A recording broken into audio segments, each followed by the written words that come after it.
What's up, everybody? Welcome back to Conscious Living Visual Podcast. I'm your host, Jabari Heru Simba. Today's episode dives into a major policy shift, the Supplemental Nutrition Assistance Program, SNAP, often called food stamps, and the news that the United States Department of Agriculture, USDA, under the Donald Trump administration, plans to require all participants to reapply for benefits. If you or someone you know is on SNAP, this might matter big time. We're going to unpack what this means, how we got here, who it affects, and what to keep an eye on. So lean in, get comfortable, let's jump right in. This is how I roll. Motivation all I know. Never stop, I'm on go. Cause motivation is all I know. This is how I roll. Motivation all I know. Never stop, I'm on go. Cause motivation is all I know. Motivation is my power. Okay, first up, the what. On November 14, 2025, the Trump administration, via Agriculture Secretary Brooke Rollins, announced that millions of low-income Americans enrolled in SNAP will be required to reapply for their benefits, even if they're already on the program.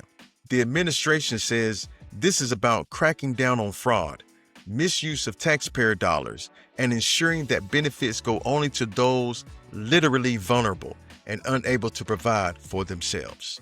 But, and this is important, they haven't laid out all the details, when this starts, how the reapplication will work, how it differs from existing recertification.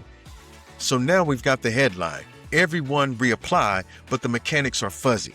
This episode will walk you through the layers because the devil's in those details. Let's take a minute to rewind, because this move didn't come out of nowhere. It's tied into deeper policy shifts and debates. SNAP currently serves around 42 million Americans.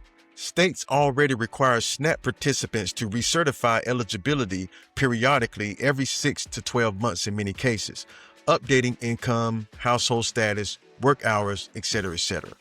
Earlier this year, the massive legislative package, One Big Beautiful Bill Act, cut hundreds of billions from SNAP over the next decade and introduced stricter work requirements, among other changes.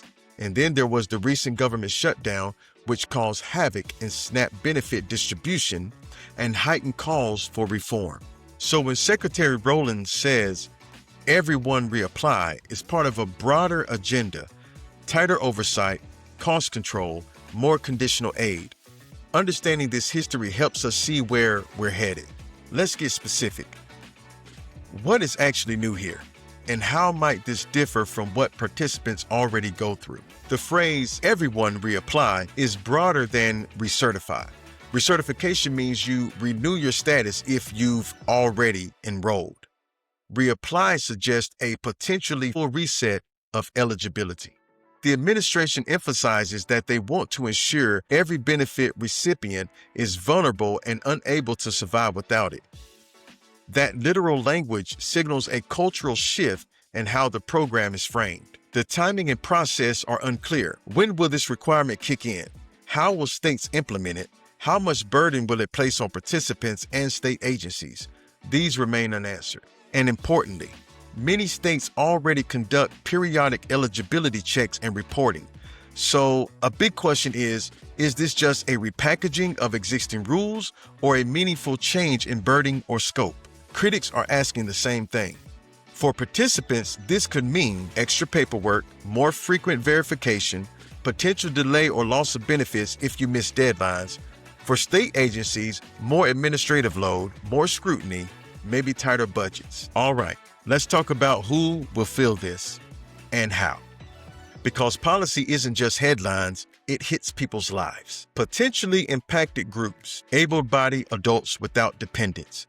Historically, states and the federal government have tightened rules for this group first. Families with fluctuating incomes.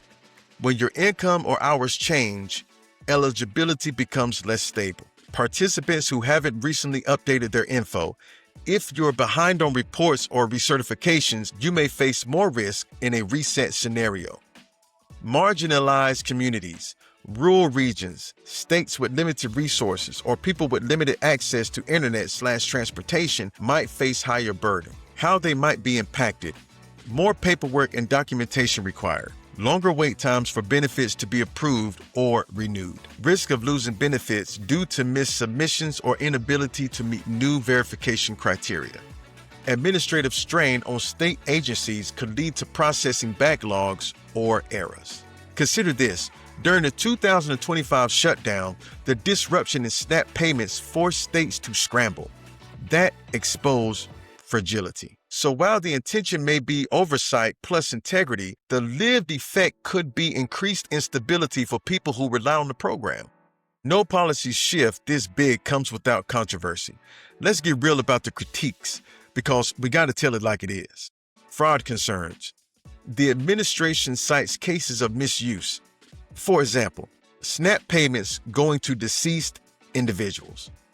For instance, Rollins claimed 186,000 deceased men and women and children were still receiving benefits. But critics say fraud in SNAP is a small fraction of total spending and that the vast majority of participants receive modest benefits. Administrative burden. If you require everyone to reapply, you're talking massive paperwork. State agencies may struggle, delays may increase, benefits may temporarily halt or be lost. Access and equity issues. People with disabilities, limited transport or internet access, or language barriers may be disproportionately impacted by new burdens. Purpose of the program. Some argue SNAP was designed for people truly, quote, very need. Others say it's a universal safety net for low-income households. The language shift, literally vulnerable, signals a philosophical shift. Risk of exclusion, the great fear. People eligible being excluded due to process glitches, missing deadlines, misunderstanding changes. When we talk about food assistance, missing benefits can mean hunger. So there's a balancing act. Accountability and oversight are valid goals, but they must not undermine the purpose of helping people who struggle. My take? This could be justified, but only if implemented with resources, clarity, and support. If not, the risk is real. So, moving forward, what should we keep our eyes on? What are the indicators that tell us whether this is going to be effective or messy? Key things to watch. When does the USDA release formal guidance? The announcement was headline-making, but details are missing. How will states implement the reapplication requirement? Will there be variations state to state? Will timelines differ? What happens to current enrollees? Will benefits pause during reapplication? Will there be grace periods? Will the eligibility rules, that includes income thresholds, work requirements, shift in parallel? Because reapplication is one lever, but rule changes are another. Legal challenges. We've already seen litigation around SNAP benefits in the shutdown context. Expect more oversight of this policy. For everyday listeners, if you or someone you know is on SNAP, keep your documentation current. That includes your income, household makeup, and employment. Monitor your state SNAP office or website. Look for announcements about reapplication, timelines, change rules. If you anticipate delay or risk of losing benefits, reach out to local food banks or support networks as backup. Think of this policy as a watch zone, not just what's being announced, but how it gets implemented, how smoothly, and how participant outcomes match the stated intent. Now, let's zoom out. What does this policy shift mean for how we think about social safety nets, food assistance, and who gets help? Historically, assistance programs like SNAP have had a dual function. One, provide necessary support and maintain some oversight to ensure integrity. What we seem to be seeing now is a tilt toward more oversight, stricter eligibility, and a framing of deserving versus non-deserving. Two, the language of everyone must reapply suggests that automatic rollover of benefits is no longer acceptable under this administration. The question, does that extra burden help ensure fairness, or does it make the system harder to navigate for the very people it's meant to help? My view, this could be a positive move if it successfully weeds out fraud without making access so difficult that eligible people lose benefits. But given the lack of detail so far and the administrative load, I'm cautiously skeptical. In short, the headline is bold. The outcome is not yet defined. Implementation matters. That's where the real story will be. Not just what's promised, but what actually happens to people's access to food. Let's stay tuned and hold the system to the promise of helping those who are vulnerable. Before we wrap up, here's what I'm asking you to do. Share this episode with anyone who might be impacted by SNAP changes. Family, friends, your community. Subscribe to the podcast so you don't miss future episodes where I will track the rollout, dig into state-by-state responses, interview people affected if they agree. Take action. If you're on SNAP, check your state's rules and your status now. If you're not, think about how this story reflects broader issues, how we treat assistance, how we protect people's access to basic needs. Thanks for listening. I'm your host, Jabari Heru Simba, for the Conscious Living Visual Podcast. Until next time, keep thinking, keep questioning, keep growing.